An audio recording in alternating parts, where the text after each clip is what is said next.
आपकी वाणी बता देती है आपके गुण को, कर्म को, स्वभाव को, आप कैसे हैं। इसलिए जो है, अगर जीवन को सुसंस्कृत करना, श्रृंगारित करना, जीवन में रस आनंद लेके आना है, तो हृदय में संस्कार हो और वाणी जो है मधुर संभाषण से भरी, हृदय में छल कपट ना हो और वाणी में जो कटुता ना हो। धन्वंतरी जो है आचार्य कहते हैं कि मित भुक, ऋत भुक और हित भुक।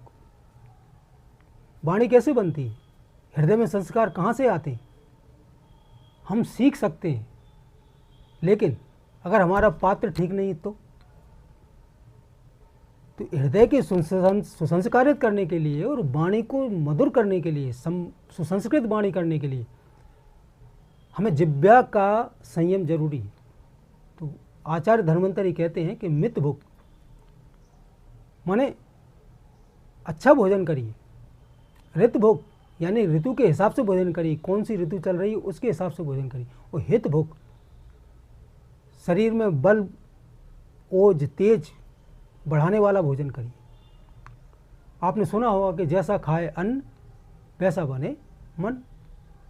तो मन जैसा होगा तो संस्कार अगर हम सीखते रहेंगे, सुनते रहेंगे, लेकिन टिकेंगे नहीं।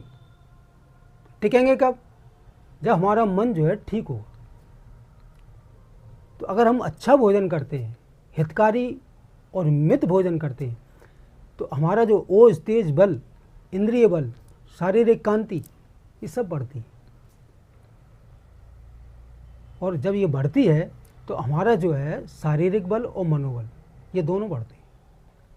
इन दोनों का कॉम्बिनेशन है कि जब आप वाणी से बोलते हैं तो आपकी वाणी जो है सुसंस्कृत वाणी होती है। और सुसंस्कृत वाणी जो है जीवन में रस, श्रृंगार, आनंद देने के लिए सबसे महत्वपूर्ण कदम। हमारा जीवन का श्रृंगार कैसे होगा, मधुर संभाषण से।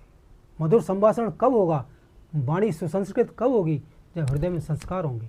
हृदय में संस्कार कब होंगे, जब हमारा भोजन ठीक होगा, आचार व्यवहार ठीक होगा।